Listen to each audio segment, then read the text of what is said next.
Yo, j'avais envie de vous parler de The Society, une série sortie sur Netflix il n'y a pas si longtemps que ça.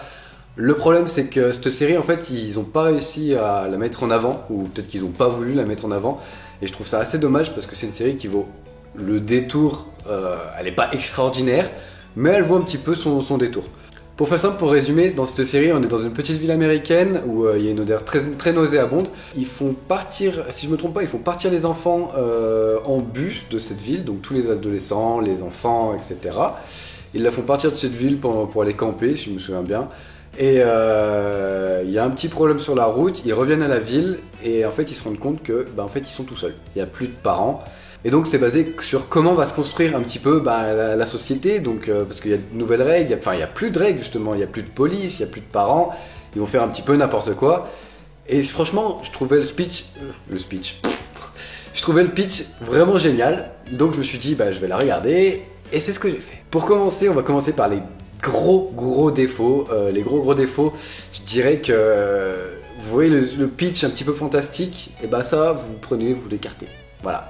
Le jeu d'acteur est pas trop mauvais, je dirais pas qu'il est extraordinaire. Il y a des moments, certains acteurs, on comprend pas trop ce qu'ils veulent faire ressortir. Après, généralement, le jeu d'acteur est cool, on rentre dans l'histoire, on rentre dans les personnages, enfin on rentre pas dans les personnages, on comprend les personnages, mais il est pas sans sas non plus, il n'y a pas de grosses figures qui ressortent vraiment. Après, ce qui m'embête vraiment, c'est vraiment l'attachement au personnage qui, de temps en temps, il nous manque un petit peu cet attachement au personnage. Il y a des moments aussi, l'histoire est un peu incohérente.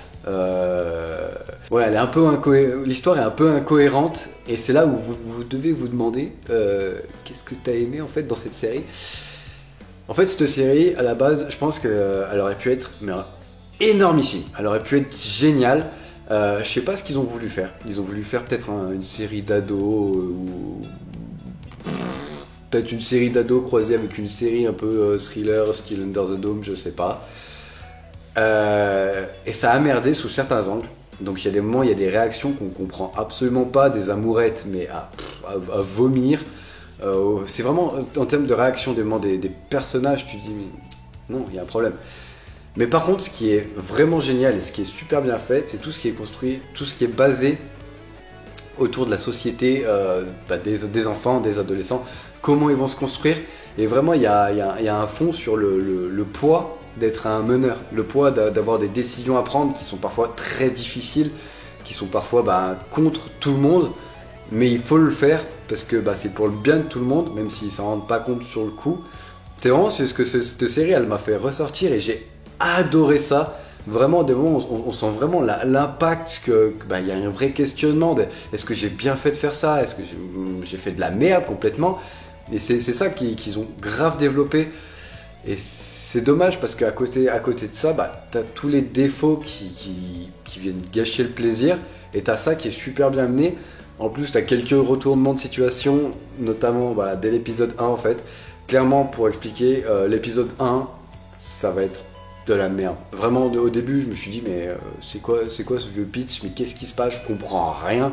Même moi, je me souviens pas de l'histoire autour, je me souviens vraiment des intrigues qu'il y a eu à l'intérieur. Mais l'histoire en global, on comprend pas vraiment où ils veulent en venir. Peut-être qu'après, c'est écrit pour une saison 2, c'est possible. Mais là, ouais, vraiment comme ça, on comprend pas où ils veulent en venir, et c'est vraiment débile. Mais bon. Mais vraiment, cette série, elle est vraiment pas mal. Surtout pour ceux qui aiment un peu les intrigues, les retournements de situation. Il y a certaines choses qu'on voit venir gros comme une maison. Mais il y a ce côté réaliste dans la prise de pouvoir, dans la nouvelle, dans une nouvelle société. En fait, si vous aimez bien les histoires qui racontent un peu ceux qui aiment bien les histoires sur la renaissance de société, vraiment, allez-y. Regardez pas trop le speech autour, vraiment. Mais il y a certains personnages qui sont vraiment intéressants à suivre, et je vous conseille vraiment cette série.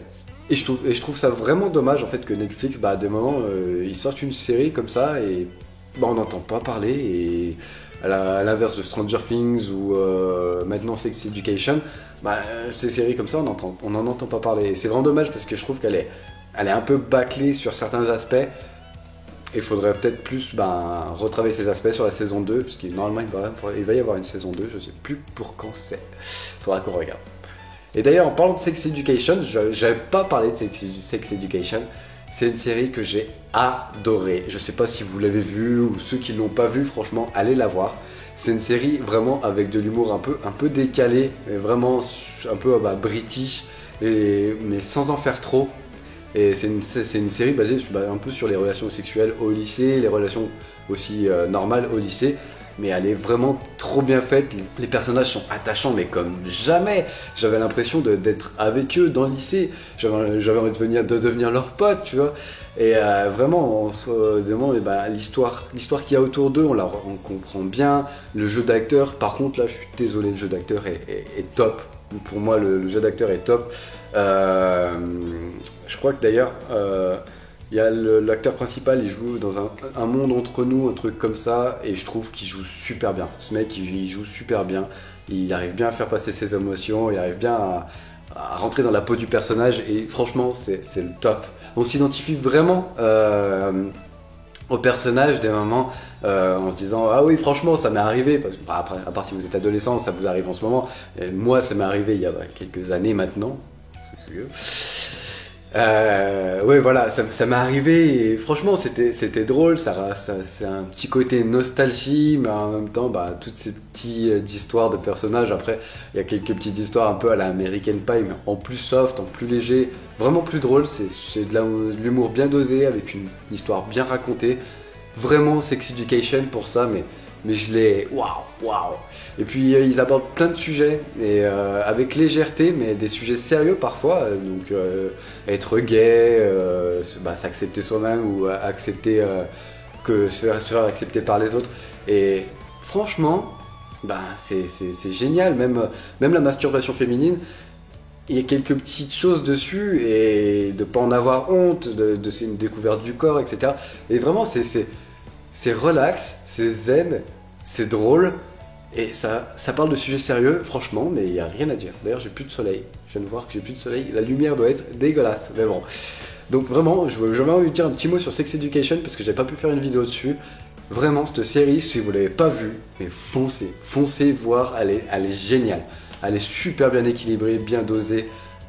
Vous allez rire, et franchement, c'est génial. J'ai rien d'autre à dire, c'est génial. En tout cas, j'espère que ça vous aura plu. Deux petites critiques assez succinctes. J'aime pas m'aventurer trop longtemps, à part de temps en temps, mais pas tout le temps. Donc j'espère que ça vous aura plu. Prenez soin de vous. Pensez à liker, vous abonner, partager. On se revoit à la prochaine. Ciao!